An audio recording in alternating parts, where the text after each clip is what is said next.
গ্রাম উন্নত না হলে দেশ উন্নত হবে না। গ্রামের মানুষকে নির্ভর করে গড়ে তুলতে সবাই মিলে হাত বাড়ান, তবে দেশের উন্নয়ন সম্ভব। রাজ্যভিত্তিক পঞ্চায়েত পুরস্কার বিতরণী এই সভায় এই বার্তা মুখ্যমন্ত্রী।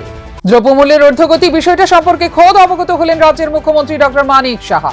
এমন তো হবার কথা নয়, এমন কোনো পরিস্থিতি তৈরি হয়নি এখনো রাজ্যে যেখানে দ্রব্যমূল্যের ঊর্ধ্বগতি হতে পারে। এই নিয়ে মুখ্যমন্ত্রী খাদ্য দপ্তরের আধিকারিকদের সাথে কথাও বলেছেন। সাংবাদিকদের প্রশ্নের উত্তরে খোদ জনগণকে আশ্বস্ত করতে মুখ্যমন্ত্রী বলেন, দ্রব্যমূল্যের ঊর্ধ্বগতি হঠাৎ কেন হলো এই বিষয়ে তিনি খুব দ্রুত পদক্ষেপ নেবেন। বিজেপি সরকার দেশ ও রাজ্যের মানুষের স্বার্থে কাজ করছে না। যে পরিস্থিতি দেশের, ঠিক সেই পরিস্থিতি ত্রিপুরাতেও। আগামী সংসদ অধিবেশনে আসা খাদ্য সুরক্ষা বিল এবং রাজ্যে বিভিন্ন অব্যবস্থা নিয়ে কেন্দ্রীয় সরকার ও রাজ্য সরকারের উপর তোপ দাগালেন প্রদেশ কংগ্রেস নেতৃত্ব। শুক্রবার আগরতলা প্রদেশ কংগ্রেস ভবনে সাংবাদিকদের দিকে দলের নেতৃত্বের ক্ষোভের বহিঃপ্রকাশ করলেন প্রদেশ কংগ্রেস সভাপতি আশিস কুমার সাহা। প্রকৃতিকে ধ্বংস নয়, প্রকৃতি বান্ধব হয়ে গড়ে তুলতে হবে। আর এই মূল মন্ত্রকে নিয়ে রাজ্যের উপজাতি অংশের মানুষকে সচেতন করতে এবং উপজাতি অংশের মানুষের আর্থিক উন্নতির লক্ষ্যে ঋণ দান ও লাইসেন্স দান কর্মসূচি হলো রবীন্দ্র শতবার্ষিকী ভবনে। উপস্থিত ছিলেন বনমন্ত্রী অনিমেষ দেববর্মা।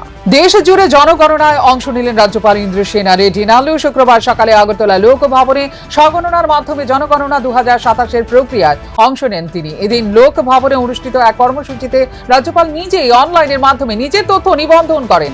এর স্বনিবন্ধীকরণের মাধ্যমে 2027 সালের জনগণনায় স্বগণনার প্রক্রিয়াকে উৎসাহিত করার বার্তাও দেন তিনি। স্বগণনার মাধ্যমে সাধারণ মানুষকে ডিজিটাল পদ্ধতিতে স্বগণনায় অংশগ্রহণের জন্য সচেতন ও উদ্বুদ্ধ করার লক্ষ্য নেওয়া হয়েছে। প্রশাসনের পক্ষ থেকে জানানো হয়েছে, জনগণনা 2027কে আরো সহজ, স্বচ্ছ ও প্রযুক্তি নির্ভর করতে স্বগণনার ব্যবস্থা চালু করা হয়েছে।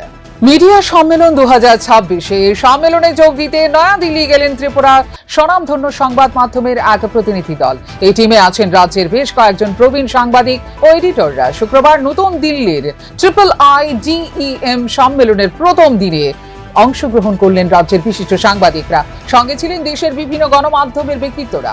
সম্মেলনের মূল বিষয় ছিল সংবাদ মাধ্যমের সাহায্যে কিভাবে গণতন্ত্রকে আরো মজবুত করা যায়, তৎসঙ্গে মানুষকে আরো কিভাবে আত্মবিশ্বাসের সাথে ভোট দানের উৎসাহিত করা যায়। এই নিয়েই হলো প্রথম দিনে আলোচনা। ভারতীয় নির্বাচন কমিশনের তরফে করা হলো এই আয়োজন।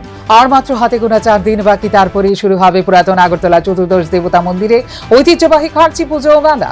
7 দিন ধরে চলা এই মেলায় রাজ্যের বিভিন্ন অংশ থেকে প্রতি বছর দর্শনার্থীরা ভিড় জমায়। উৎসবকে কেন্দ্র করে যেন কোনো অপ্রীতিকর পরিস্থিতি তৈরি না হয় এবং দর্শনার্থীরা যেন সুষ্ঠুভাবে পূজায় অংশ নিতে পারে, সেজন্য রাজ্য প্রশাসন বিভিন্ন ব্যবস্থা নিচ্ছে। শুক্রবার পশ্চিম ত্রিপুরা জেলা শাসক ডাক্তার বিশাল কুমার মন্দির পরিদর্শনে যান এবং মেলার প্রস্তুতি খুঁটিনাটি ঘুরে দেখলেন।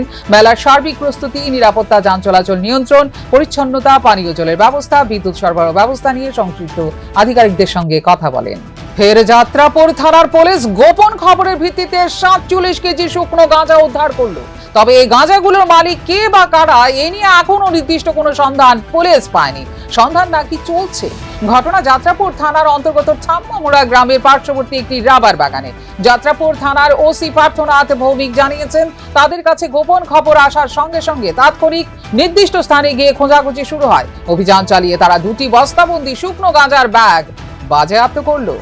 রাজ্যের রাস্তাঘাটের অবস্থা নিয়ে সরকারকে কটাক্ষ করলেন বাম শ্রমিক নেতা অমল চক্রবর্তী। শুক্রবার পরিবহন শ্রমিকদের যৌথ মঞ্চ all India road transport workers federation রাজ্য শাখার তরফে পূর্ত দপ্তরের মুখ্য বাস্তুকারের নিকট ডেপুটেশন প্রদান করা হলো। রাস্তাঘাট নিয়ে অমল চক্রবর্তী যা খুশি বললেন রাজ্য সরকারের বিরুদ্ধে। মেরামতের 6 মাস হয়নি, ভেঙে চৌচির রাস্তা। দৃশ্যটা মান্দায়ের চকবস্তা থেকে ভুবনজন্তায় রাস্তার। এই নিয়ে দুর্ভোগে জনগণ। এতে তো স্পষ্ট কি মানের যে মেরামত করা হলো এই রাস্তাটি। স্থানীয়দের দাবি, দ্রুত এই রাস্তা সারাই করে দিতে হবে।